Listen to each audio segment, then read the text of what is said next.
15일까지 모든 것을 정리해서 패스트트랙을 하기는 현실적으로 지금 쉽지 않은 상황이고요.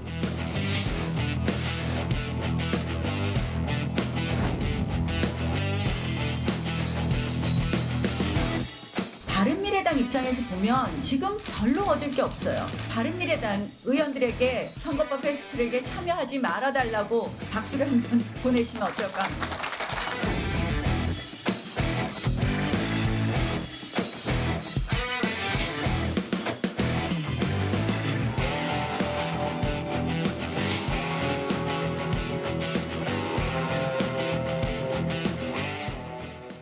한 주간의 정치권 짚어보겠습니다. 박상병, 박시영 두 분 정치평론가 모셨습니다. 어서 오십시오. 네. 자, 내년 4월에 치러지는 총선의 선거구 획정 시한이 오늘까지인데 이건 뭐 지켜진 적이 별로 없더군요. 그렇습니다. 네, 예. 자, 그렇다 치고 네. 이건 못 지킨다 치고 이제 민주당과 야 3당이 패스트트랙으로 올려서 선거구제 개편안을 어떻게 내년 초라도 시도를 해보려고 하는 건데. 네.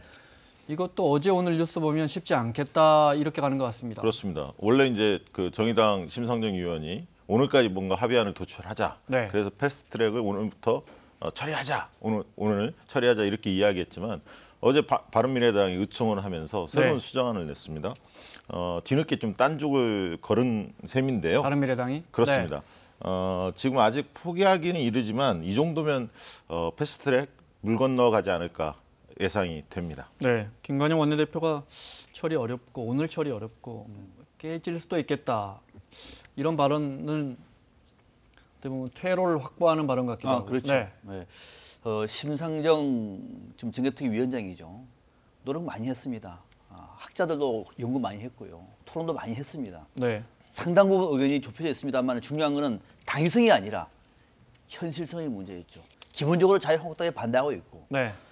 그러다 민주당이 또 적극도 지지하는 것도 아니에요. 네. 이런 상황에서 제3당인 바른미래당까지도 내부 당론이 자중질환 모습을 보인다고 얘기하면은 패스트트랙은 이미 물 건너갔다. 물 건너갔다. 네. 설사 어렵게 봉합해가지고 상정을 한다고 하더라도 본회의에서 통과될 가능성이 별로 없는 거죠. 그럼 힘을 받지 못하는 거거든요. 네. 결국은 열심히 노력했던 심상정 대표나 김관영 대표가 상당히 지금 어려운 상황에 있다 보니까 네. 나름대로 출구를 여는 발언을 한 것으로 풀이가 됩니다. 네. 이 사안을 잘 볼 필요가 있습니다. 패스트트랙을 반대하는 세력이 누굴까?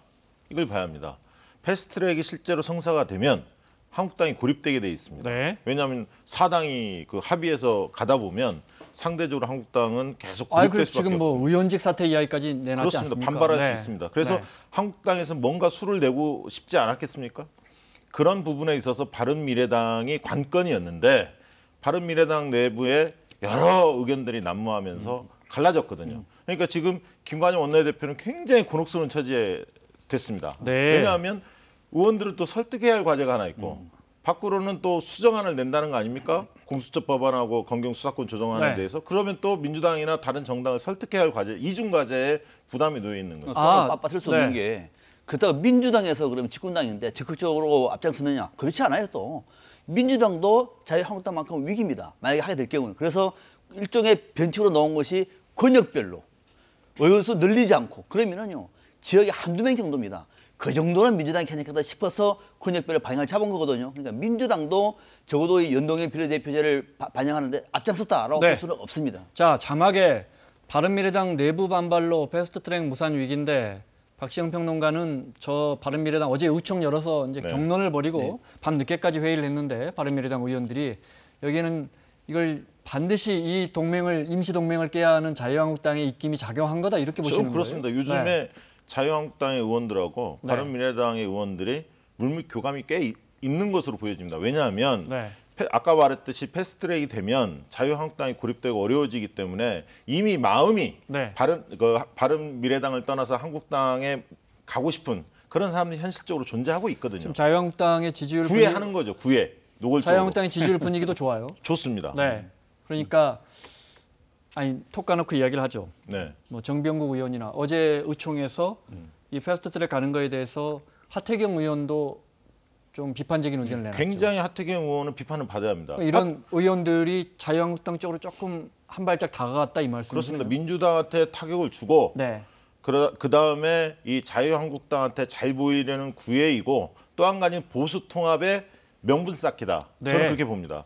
하태경 의원 지도부입니다. 최고위원입니다. 네. 그럼에도 불구하고 김관영 원내대표가 몇 개월부터 계속 패스트트랙 이야기를 했었거든요. 그때 막았어야죠. 아니라면. 그러나 지금까지 수수방관하다. 어제 합의를 하루 앞둔 시점에 밤늦게 그렇게 목소리를 낸다는 것. 이거 굉장히 비겁한 행동입니다. 어처구니 없는 행동이죠. 쉽게 말하면 네. 지금 자유한국당 안에서도 향후에 바른미래당 안에서 과거에 바른정당 출신 의원들이 합류할 수도 있지 않겠습니까? 네. 또 기대하고 있겠죠. 합류했을 때 만약에 패스트트랙을 바른미래당에 동해가지고 통과됐다고 얘기하면 또 그때 배신자 운운할 수가 있어요. 굉장히 네. 부담스러운 거죠. 자, 두 분 말씀을 정리해 보면 어제 의총에서 우리가 이렇게 순순히 민주당과 같이 패스트트랙으로 가는 게 맞느냐? 네.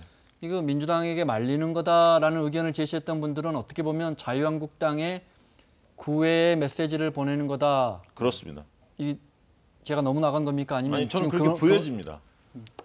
그러면 그분들이 상황에 따라서는 다시 합쳐질 수도 다시 자유한국당으로 갈 수도 있다. 저는 이렇게 여쭤보죠. 하태경 의원이 자유한국당에 갈 수 있겠습니까? 그건 두고 봐야겠습니다만 네. 4월 3일 재보선이 그래서 중요합니다. 네. 4월 3일 만약에 재보선에서 두 곳에서 열리지 않습니까? 네. 거기에서 만약에 한국당이 승리한다. 두석 다. 그러면 네. 보수 통합의 흐름이 굉장히 가파라질 겁니다. 네. 새반짜기가 시작된다. 자유한국당 이렇게 입장에서는 보셔야 그야말로 좀 지금도 오르무새인데 힘을 받는 거죠. 그죠? 그렇습니다. 네. 그리고 그러나 그때 유승민 의원을 받을 건가 말 건가 이게 또 한 번 또 자유한국당 내부에 또 내용이 불거질 수도 있거든요. 네. 태극기 부대 유승민 못 받겠다 이렇게 나올 수 있습니다. 네. 그러니까 그것이 순탄하지는 않을지라도 큰 흐름은 잡힐 가능성이 있다. 알겠습니다.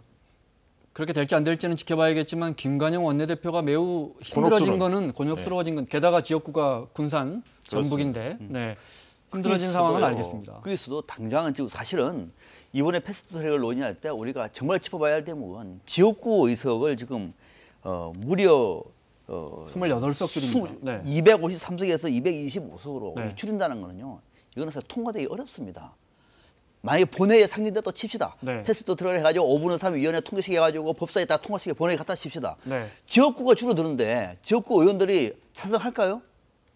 그러니까 이 의석을 줄이는 방식으로 간다는 얘기는 처음부터 안 될 가능성이 훨씬 높은 데다가 네. 바른미래당에서 이번에 또 하나의 문제를 제기해오는 것이 공수처 관련 법안이라든지 네. 예, 또는 금융수사권까지 결합되다 보니까 이렇게 돼버리면 결국은 갈 길보다도 네. 앞에 큰 산이 가로막고 있는 거예요. 네. 안 될 가능성이 더 높은 거죠. 그러니까 민주당 같은 경우도 이 안이 그렇게 썩 마음에 들지는 않을 겁니다. 왜냐하면 지역구 의원들 줄이하고 반발이 있었을 거예요. 네. 당내 속으로는. 속으로는. 네. 근데 설득은 뭘로 했냐면 공수처나 검경수사권 조정 등 개혁 법안을 통과시키려면 연동 처리할 수밖에 없다. 선거법 이렇게 설득을 했을 겁니다. 근데 네. 바른미래당이 저렇게 나오면 결국은 공수처법이나 검경수사권 조정들은 논쟁 붙이다가 이거는 합의가 이루어지기 어려울 겁니다. 네. 그러면 선거법만 가지고 통과시켜야 하는데 그렇게 된다면 민주당 내부에서 반발 나오지 않겠습니까? 네. 지금 민평당도 반발하고 있거든요. 지역구 줄어든다고. 그러면 결국 선거법 통과 어렵다, 패스트트랙 네. 어렵다 이렇게 보는 게 타당할 것 같습니다. 알겠습니다. 자, 바른미래당 일부 의원들의 구애가 아닌가 이렇게 분석하셨는데 공교롭게 자유한국당이 오늘 의총을 냈는데 또 바른미래당에 박수를 보냅니다. 보겠습니다. 바른미래당이 지금 패스트트랙 세우겠다는 것은 여당 공수처법에 들러리 쓰겠다는 겁니다. 바른미래당의 양식 있는 의원님들의 그런 양식을 믿습니다. 바른미래당 의원들에게 선거법 패스트트랙에 참여하지 말아달라고 박수를 한번 보내시면 어떨까 합니다. 좀 나경원 대표 이야기를 듣고 보니까 더 맞는 것 같은데 그 말을 흐름이. 듣고 네. 바른미래당 안에서 과거에 바른정당 출신 의원들이 네. 그냥 귀담아 듣지 않을 수 없는 말이잖아요. 그걸로 가야 될 텐데 그게 강경하게 저런 목소리를 듣고 난 다음에도 그럼에도 불구하고 나는 바른미래당의 당론에 따라가지고 밀어붙일 거야. 네. 그럴 수 있는 의원들이 많지 않다는 것이 사실 바른미래당 내부의 어려움이고 네. 또 한계죠. 자, 요 질문을 간단히 드리겠습니다. 이렇게 돼서 만약에 패스트트랙으로 올린다고 해도 법안이 통과되는 것도 아니잖아요. 그렇습니다. 네. 상정시킬 수 있게 되는 거죠. 그러니까 네. 상정조차가 무산될 가능성이 크지기 네. 때문에 이렇게 되면 바른미래당은 공중분해될 가능성이 높습니다. 이런- 내부의 갈등이 폭발할 겁니다. 김관영 원내대표 설 자리 없습니다. 원내대표 사퇴할 겁니다 아마. 그러면 제가 오프닝에서도 잠깐 이야기했지만 정계 개편 움직임이 더 가파라질 것이다. 네, 그래서 지금 저는 당장은 아니라고 봐요. 네. 지금 당장은 뭐 움직일 수 있는 여지는 아닌 것 같고 네. 특히 유승민 전 대표 등등해서 바른미래당 안에서도 지금 타이밍을 가지고 움직인다는 얘기는 오히려 자충수가 될 수가 있을 거니까 아마 상당 부분은 바른미래당의 중심을 잡고 외연을 넓힐 작업을 할 겁니다. 그런데 그것이 네. 과연 성과가 있을 것인가는 올 연말쯤 될 것 같아요. 연말 정도 돼가지고 도저히 성과가 안 나온다. 이대로 안 된다고 얘기하면 그때쯤 되면은 아마 공중분분해야 되면서 바른미래당 간판으로 과연 총수를 칠 수 있을지도 저는 네. 의심스러운 그런 상황도 초래되리라고 봅니다. 알겠습니다. 나경원 원내대표 잠깐 언급하는 거 들었는데 또 이 말이 또 도마에 올랐습니다. 준비가 됐나요? 잠깐 들어보겠습니다. 국가보훈처가 기존 독립유공사원자 대상으로 전수조사하겠다고 합니다. 친일 행위를 하고도 독립운동자 행세를 하는 가짜 유공자는 가려내겠다고 또 합니다. 마음에 안 드는 역사적 인물에 대해서는 친일이라는 올가미를 씌우는 것 아닌가. 결국 우파는 곧 친일이라는 프레임을 통해서 앞으로 이 정부의 역사 공정이 시작되는 것 아닌가 이렇게 생각을 합니다. 우리 해방 후에 반민특위로 인해서 국민이 무척 분열했던 거 모두 기억하실 겁니다. 또다시 이 대한민국에서 이러한 전쟁이 일어나지 않도록 잘 해주실 것을 말씀드립니다. 이 나경원 의원의 친일 논란은 어제 오늘 일은 아닙니다. 자위대 창립 행사 네. 참석을 했고요. 얼마 전에 또 초객이 있으니까 일본을 외통수로 몰지 마라 이런 이야기도 하고 있고요. 그래서 저는 그런 생각이 듭니다. 왜 친일 문제만 나오면 이슈의 한복판에 나경원 의원이 서 있을까? 네. 이게 국민들이 궁금해하는 대목일 겁니다. 저는 세 가지로 봅니다. 본인의 확고한 정치 신념이 있거나 아니면 역사의식의 부재이거나 아니면 일본이 뭔가 관리하는 정치인 대상이 아닌가 그런 생각까지 듭니다. 저도 나경원 의원이 왜 친일 문제에 대해서 저렇게 우호적인지 솔직히 개인적으로도 궁금해요. 한번 만나면 좀 물어보고 싶어요. 왜 그런 건가?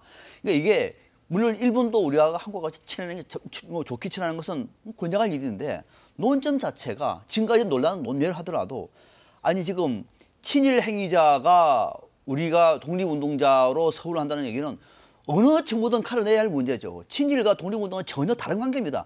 친일을 잘 몰랐던 겁니다. 역사적 사료가 없으니까. 그러면 그거를 가려내가지고 제대로 평가하겠다는 얘기는 정부도 지당한 얘기를 친일이라는 올가미를 씌우다니요.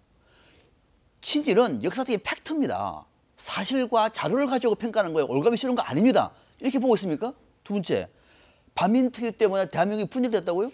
반민특위가 붕괴되면서 이 땅에 독립운동가들의 설당이 없어고 친일 부역자들이 대한민국에 앞장섰던 치욕의 역사를 청산하지 못한 통한의 역사를 지금 나경원 대표는 어느 쪽을 좀 지지하고 있습니까? 왜 네. 일본 쪽을 지지하죠?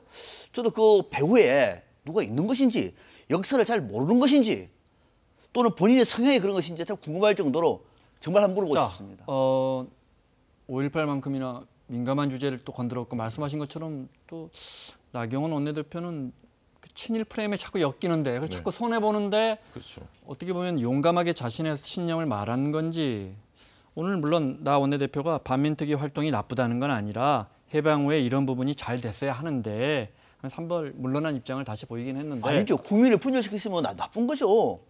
아니 국민을 분열시킨 조직이 있는데 그 조직이 나쁜 조직이 좋은 조직입니까? 그럼 반민특위가 국민을 분열시켰으면 나쁜 조직이라고 얘기하는 것이 맞는 거죠. 논리가. 저는요. 네. 나경원 의원이 그런 얘기를 했습니다. 현 정권이 역사 공정을 통해서 친일 프레임을 씌우려고 한다. 한국당을 이렇게 이야기를 했거든요. 근데 제가 볼 때는 나 의원의 발언을 들어보면 한국당이 스스로 친일 프레임으로 걸어 들어가는 것 같아요.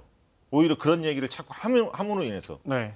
그래서 좀 이해가 안 됩니다, 사실은. 예. 자, 여야에서 물론 아주 거친 반박 논평이 나왔습니다. 들어보겠습니다.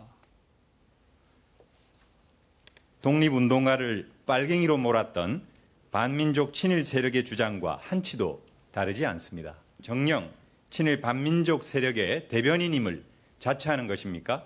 자신의 역사 왜곡 발언을 취소하고 국민과 역사 앞에 섰고 대제하십시오. 반민특위 때문이 아니라 반민특위가 좌초됐기 때문에 국민이 분열했던 것입니다.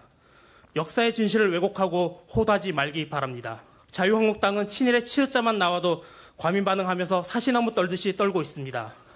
자, 바른미래당 건 제가 뺐는데 예. 공당에서 나온 거니까 잠깐 언급하자면 차라리 자유한국 총독부로 당명을 바꿔라. 뭐 이런 논평도 나왔습니다. 이게 그런 얘기도 들립니다. 문재인 대통령에 대해서 김정은의 수석 대변인 이런 얘기가 나오니까 어제 이제 반민특위 발언을 보면서 국민들 중에는 나경원 의원은 그러면 아베 수석 대변인이냐 이런 얘기까지 아니, 나올 근데 정도입니다.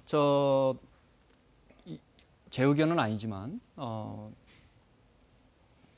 국회에서 한일 관계가 MB 정권 이후로 계속 안 좋잖아요. 그래서 한일 관계를 개선시켜야 한다는 목소리는 사실 있습니다. 있을 수 있는 겁니다. 그렇습니다. 네, 나경원 의원이 또 외통위 위원장도 했었고 그런 이야기 할 수 있는 겁니다. 그렇죠? 근데 반민특위 관련돼서 반민특위가 이승만 정권에 의해서 붕괴되고 우리가 그렇습니다. 친일 역사를 척결하지 못한 거에 대해서는 대다수 국민들이 아쉬워하고 있는데 그렇습니다. 그 친일 세력이 단죄되지 않음으로 인해서 우리나라 그분들이 친일 세력들이 지배 세력으로 네. 군림하지 않았습니까? 우리 그래서 사회 정의가 무너진 거거든요. 우리 헌법 정신에 항일 투쟁사를 우리 대한민국 건국의 원료로 보고 있습니다. 당연히 너무도 당연한 얘기를 나경원 원내대표가 저렇게 말한다고 하더라도 자유한국당에는 양심적인 의원들이 많이 있습니다. 당원들도 많을 겁니다. 왜 다 침묵을 지키죠? 아니 자유한국당은 대한민국 제1야당 아니 공당 아닙니까? 원내대표가 설사 잘 몰라서 네. 또는 본인의 그 친일에 대한 어떤 그 특이한 정수 때문에 이렇게 말한다고 하더라도 당에서 비판을 할 수 있지만은 이 대목만큼은 아닌 건 아니라고 얘기해야 내년 총선에서 국민들에게 표를 달라고 하지. 이렇게 지금 말을 나가가지고 내년 총선에서 뭐라고 얘기를 하죠?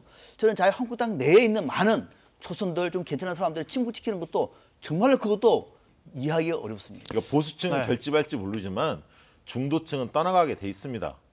엊그제 국회 연설도 마찬가지고요. 이 반민특위 발언 사과해야죠. 그리고 5.18 망언자에 대해서 신속하게 처리하지 않고 있습니다. 왜냐하면 지금 황교안 전 대표 뭐라고 합니까? 4.3 재보선 이후에 고민해 보겠다 이렇게 나오고 있거든요. 그러니까 재보선에 승리하면 없던 일을 하겠다는 얘기입니다. 짧게 말씀드리면 네. 우리나라가 일제에 강점됐을 때요. 조선 후기에 이른바 선비들 같은 경우는 다수가 지금 우리가 흔히 말하는 보수파가 많습니다. 그 보수 세력들은 일제가 강점할 때 어떻게 하는지 아십니까? 어병으로 나가더니 자결했습니다. 대한민국 보수의 힘은 거기서 노는 겁니다. 근데 그 후예들인 지금 자유한국당은 오히려 그분들에게 정말로 할 수 없는 짓을 지금 하고 있는 겁니다. 네. 우리 역사를 한번 보시면은 지금 자유한국당의 나경원 원내대표 발언이 얼마나 위험한 발언이고 알겠습니다. 네. 얼마나 무슨 발언인지를 저들은 모르고 있는 것 같아요. 저 다음 주에 또 자유한국당 의원분들 나오시면 의견을 좀 여쭤보도록 하겠습니다. 자유한국당 관련해서 또 하나 김성태 의원 딸 KT 특혜 채용 관련해서 네. KT의 인사 담당 전무가 전격 구속됐습니다. 네. 이 자리에 나오는 민주당 의원님들이 왜 자꾸 요즘 민주당 악재만 터지는데 그 시간대 내가 나오는지 모르겠다고 불평을 하시는데 오늘 같은 날 나오셨으면 좀 하실 말씀이 많았을 텐데. 그러니까 저는 그게 기억이 납니다. 네. 김성태 의원께서 이 문제가 불거지자 새빨간 거짓말이다. 네. 채용 과정에 전혀 의혹이 없었다. 자기 딸 문제에 대해서 이렇게 이야기했거든요. 네. 근데 이제 KT 전무 당사자 그 채용 담당자죠. 구속됐습니다. 그리고 서류 전형 과정에서 딸이 응모했던 내용이 없다. 이게 좀 밝혀지고 있습니다. 네. 국민들은 그렇게 물을 겁니다. 김성태 원내대표가 전 원내대표가 그 당시 했던 말 그게 바로 새빨간 거짓말 아니에요. 그 당시에 했던 이야기가 준비되어 있습니다. 듣고 말씀 듣겠습니다. 정치 권력과 결탁에 오보를 불사하고 제1야당의 전임 원내대표를 타켓으로 한 야당 탄압과 정치 공작에 부여하고 있는 현실을 개탄하지 않을 수 없습니다. 딸아이를 그렇게 몹쓸 애로 만든 것은 이는 있어서는 안 됩니다. 얼마나 변변찮은 앱이었으면 치졸한 정치 공작을 벌였다는 사실에 대해서 정말 아연실색할 겁니다. 김성태 의원의 오늘 입장이 나왔습니다. 좀 보겠습니다. 네, 입장을 내놨는데요. 자, 그러니까 공채를 치르고 입사한 것이 분명하다고 다시 한번 확인했고요. 세간의 뜬 소문을 기반해 정치 공작적으로 기획된 정황이 다분하다. 이제 구속된 배경에 대해서는 나는 모르겠다라는 입장을 보였습니다. 말을 바꾼 거죠. 김성태 전 대표 얘기는 뭐냐면 딸이 KT의 자회사에 비정규직 파견직으로 근무를 하다가 2년 뒤에 공채가 있길래 시험을 치러서 합격 통지를 받고 근무를 했다는 겁니다. 특혜 채용이 아니라고 하는 특혜 채용이라고 주장하는 데 대해서는 새빨간 거짓말을 얘기를 한 거예요. 그러면은 김성태 원내대표가 지금 할 수 있는 얘기는 뭐냐면은 KT 안에서 어떤 일이 있었는지는 본인이 청탁하지 않았다고 얘기하면 알 수가 네. 없는 거죠. 단 본인은 청탁을 한 사실이 없고 다른 시험을 봐가지고 합격 통지를 받았다는 겁니다. 네. 그러니까 그 과정 속에서 저는 문제가 있는 거죠. 그런데 이제 검찰이 발견한 건 공채를 보고 정당하게 입사를 했는데 1차 합격자 명단에 그렇죠. 없었다는 그 거예요. 과정은 KT가 밝혀야 돼요. 왜 네. 그렇게 되는 것인가의 문제가 하나만 있는 것이고 두 번째는 그 과정 속에서 KT 안에서의 서류 시험을 보는 그 인사 관리의 문제가 어떻게 된 것인지를 한번 밝힐 때가 하나 있는 것이고 한 개 더. 또 한 개는 뭐냐면은 김승태 원내대표가 과연 그렇게 과정 속에서 청탁을 했느냐의 문제거든요. 청탁을 했느냐. 네. 김승태 원내대표는 그런 사실을 없고 관계자도 모른다. 얘기를 했기 때문에 이것을 가지고 밖에서 너무 마치 뭐 딸과 아들과 조카 등등 운운하는 것은 정치 공작의 의미가 있다. 왜 공작을 하느냐. 드루킹 사건 특검을 김성태 원내대표가 단식을 통해서 만들어내지 않았습니까? 네. 김민수 구속되잖아요. 직원 납부에서 너무도 밉상인 거죠. 그러다 보니까 바로 거기에 대한 보복으로 정치적인 공작을 하고 있는 것이 아니냐라고 하는 것이 김성태 의원의 주장이에요. 저는 김성태 참 의원이 그렇게 네. 듣고 보니까 또 좀 공교롭다는 생각도 듭니다. 그런 생각을 보수 진영에서 하죠. 이 보면요. 부분은 네. 이 부분은 짚고 넘어가야 네. 하는데 김성태 의원의 주장이 말도 안 되는 얘기가 이것은 정부가 한 게 아닙니다. 한겨레 신문이 단독 취재를 한 거예요.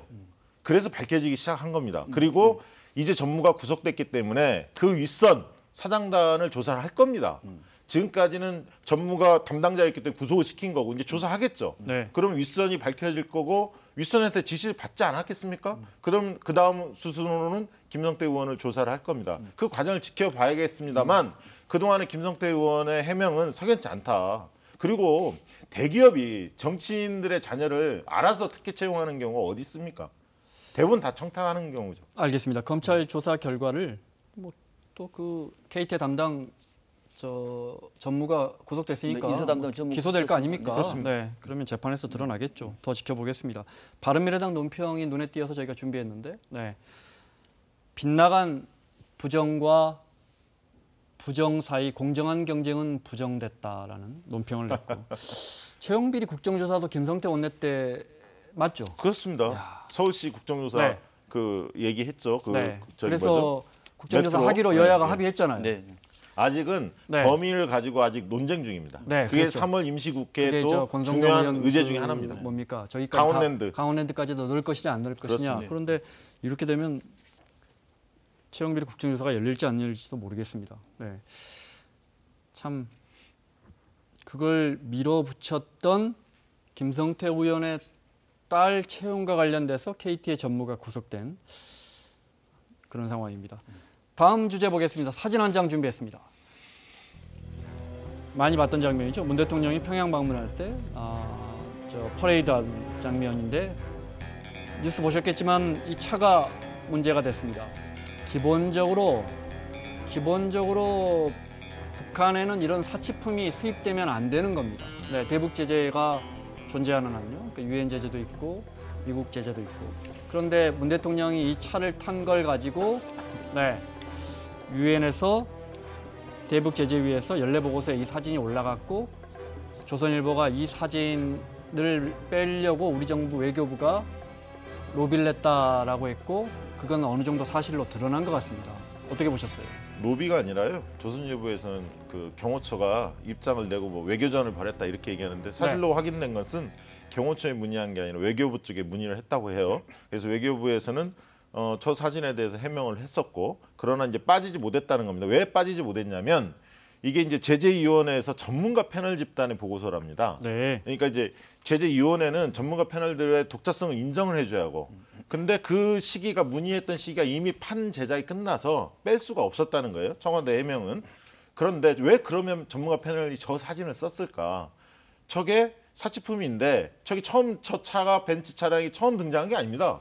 1차 북미 정상회담 때도 등장했고 네. 북중 정상회담 때도 등장했던 차량입니다. 근데 왜 굳이 저 사진을 썼을까? 그것은 저는 전 세계인이 저 사진을 많이 봤기 때문에 주목성, 가독성을 높이기 위한 어떤 패널들의 판단이 아니었나 저는 그렇게 보고 있습니다. 이 패널은 이제 독립적이기 때문에 뭐 유엔 대북제재위원회 위원장 쪽에서 그 빼라 말라 할 수가 없는 것은 분명해 보이는데 저 사진 한 장이 주는 상상력은 좀 사진 한 장의 역사를 바꾸는 경우도 있지 않습니까?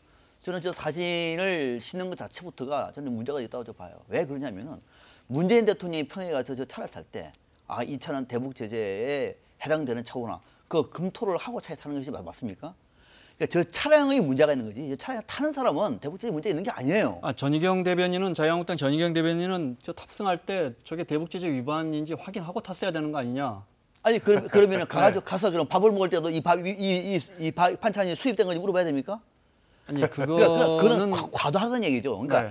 차량을 수입하는 것이 아니요. 이를테면은 네, 지금 사실은 우리가 북한에 예를 들어 무슨 스포츠 관련해서 우리 국적기도 띄우지 못하거든요. 국적기 주는 것도 아니고 갔다 오는 것도 대북제재 위반이라서. 네. 근데 대통령이 저런 부분에 대해서 규정을 한 번쯤은 확인해 보고. 아니죠. 네. 저 차량은 물론 지금 유엔에서는 우리 대통령이 저걸 탄 게 문제라는 건 절대 아닙니다. 네. 그러니까 아니죠. 그러니까 네. 문제가 아닌 거죠. 문제가 아닌 건 아닌 겁니다. 그러면은 문제가 아니라고 얘기하면 유엔에서 문제 삼는 거는 저 차가 왜 저기 있느냐. 그리고 이제 연식까지 재원까지 물어봤다는 거예요. 예를 들어 저게 10년 전 사놓은 사치품 차면 아무 문제가 없으니까요. 네. 그러니까 저게 화제가 됐기 때문에 그 차량에 활용한 겁니다. 그 차량에 탄 네. 문재인 대통령까지도 싸잡아서 비판하는 것 자체가 논거가 뭐냐고요. 논거가. 문재인 대통령이 탈 그러면 때 남북 정상회담 하지 말았어야 한다는 얘기입니까? 그걸 좀 비약인 것 같은데. 그러니까 차량 자체가 문제가 있는 거는 문재인 대통령은 관계가 없지 않습니까? 그리고 유엔 쪽에서도 관계가 없다고 얘기를 했습니다. 왜 우리만 저렇게 문제를 제기하는 거죠? 만약에 유엔 대북제재위원회의 전문가 패널이 문제를 해뒀다 칩시다.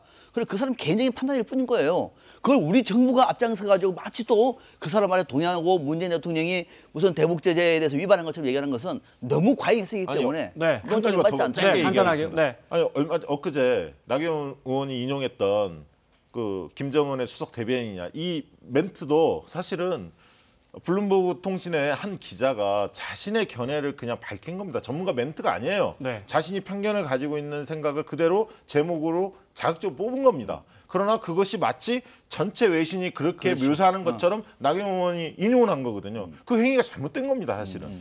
똑같은 알겠습니다. 경우예요, 지금 네. 사진하고. 알겠습니다. 그거는 좀 해석하기 나름인 것 같습니다. 근데 그 블룸버그의 그 기자 통신원은 한국 사람이더군요. 네. 그런데 대북 외교 안보 쪽에서 취재한 경험이 거의 없는 사람입니다. 그리고 개인의 의견을 마치 외신이 다 보다는 것처럼 거는 엄청난 그거는 과잉해석이죠. 오바죠. 알겠습니다. 어쨌든 또 블룸버그 통신 이름으로 나갔으니까요. 네. 블룸버그 통신의 신뢰도가 떨어졌습니다. 그래서. 자, 박상병, 박시영 두 분 정치평론가와 함께했습니다. 다음 주에 뵙겠습니다.